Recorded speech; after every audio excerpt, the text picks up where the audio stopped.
In the past, psychologists and psychiatrists considered sadomasochism to be a sign of mental illness. Krafft-Ebing, the German psychiatrist who coined the term sadomasochism, was one of the leaders in categorizing these desires as pathological sexual behavior. In his view, sadism and masochism are deviant and unusual patterns of sexual activity. Freud also considered masochism as a form of perversion. Some psychoanalysts have even gone so far as to associate masochism with cannibalism, criminality, necrophilia, mass murder, pederasty, epilepsy, and perversion. For example, Wilhelm Stekel, a follower of Freud, believed that all masochists are criminals. Theodor Reich also believed that all neurotic people were masochists. In short, in the past, the prevailing clinical view was that masochists were problematic and unhealthy.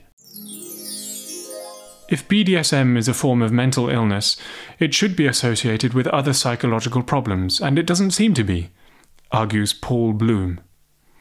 Numerous scientific findings indicate that the mental health of BDSM practitioners is almost the same as others in nearly all respects, and the motivation for these activities, instead of being related to psychological problems, goes back to the natural psychological function of these people.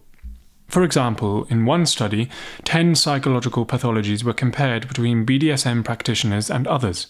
The results show that BDSM practitioners had lower levels of depression, anxiety, post-traumatic stress disorder, borderline personality disorder, and paranoia compared to others. However, the BDSM group showed a higher level of dissociation and narcissism. In another study with 19,307 participants, those who engaged in BDSM activities experienced a statistically similar level of dissatisfaction and anxiety compared to those who did not. In fact, on a psychological distress scale, male BDSM practitioners scored lower on anxiety compared to other men. There was also no significant correlation between BDSM and sexual problems. This means that those who engage in BDSM do not have more sexual problems than others. The study concludes that BDSM is merely an attractive sexual interest or subculture for a minority, and for most participants it is not a sign of past bullying harm or a problem with normal sex. The book Diagnostic and Statistical Manual of Mental Disorders, or DSM, sometimes ironically called the Bible of Psychotherapists, shows a significant shift in their approach toward sadomasochism. The first version of DSM was released in 1952, and the latest version, the DSM-5, was released in 2013. Masochism was not included in the DSM-1, the first version of DSM. Masochism was added to the DSM-2 and was present in the DSM-3. The diagnosis of masochism was based on the presence of at least one of the following conditions. A preferred or exclusive mode of producing sexual excitement is to be humiliated, bound, beaten, or otherwise made to suffer. Or, the individual has intentionally participated in an activity in which he or she was physically harmed, or his or her life was threatened. According to this version of the DSM, even a person who engages in such activity with the mutual consent of their partner, if it is their preferred or exclusive method of sexual arousal, is diagnosed with masochism disorder. In the DSM-3R, which was an updated version of the DSM-3, 2 diagnostic criteria must be present at the same time to diagnose the disorder. A. Over a period of at least 6 months, recurrent, intense sexual urges and sexually arousing fantasies involving the act, real, not simulated, of being humiliated, beaten, bound, or otherwise made to suffer. B. The person has acted on these urges, or is markedly distressed by them. Here again, the one who practices his or her sadomasochistic desires and fantasies with a consenting partner has committed a pathological behavior.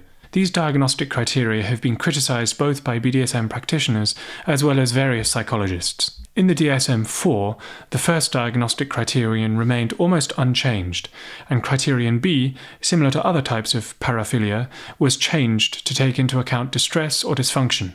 B. The fantasies, sexual urges, or behaviors cause clinically significant distress or impairment in social, occupational, or other important areas of functioning. Finally, in the DSM-5, the latest version of the DSM to date, the first diagnostic criterion changed only slightly. A. Over a period of at least 6 months, recurrent and intense sexual arousal from the act of being humiliated, beaten, bound, or otherwise made to suffer, as manifested by fantasies, urges, or behaviors. The second diagnostic criterion remained the same.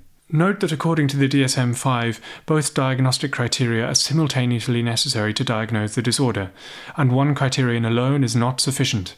For example, a person who engages in masochistic activities such as humiliation or pain in sex and is sexually aroused by these acts cannot be said to have a disorder if these behaviors do not cause significant distress or dysfunction.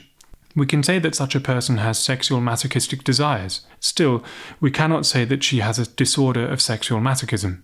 Let's take a brief look at the DSM-5 diagnostic criteria for sexual sadism disorder. A. Over a period of at least 6 months, recurrent and intense sexual arousal from the physical or psychological suffering of another person, as manifested by fantasies, urges, or behaviors. B.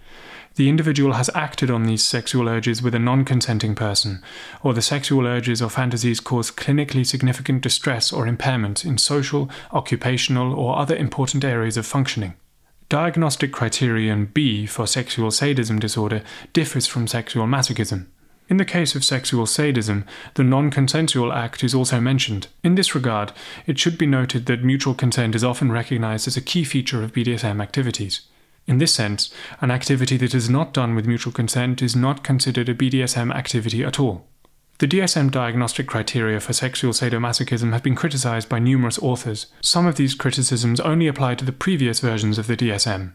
However, several scholars have questioned the basis for the existence of sadomasochism in the DSM, arguing that the existence of a category called sexual masochism is more rooted in historical background and public opinion than in scientific evidence.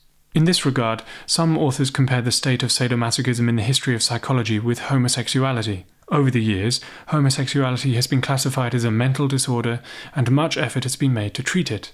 Some of these efforts made a person less likely to enjoy homosexual sex, but had little effect on a person's ability to enjoy heterosexual sex. Today, homosexuality is recognized as a common and natural sexual orientation. Sexual masochism may be in a similar state. Despite all these criticisms, the course of changes made to the DSM beginning almost 50 years ago shows a depathologization process of sadomasochism.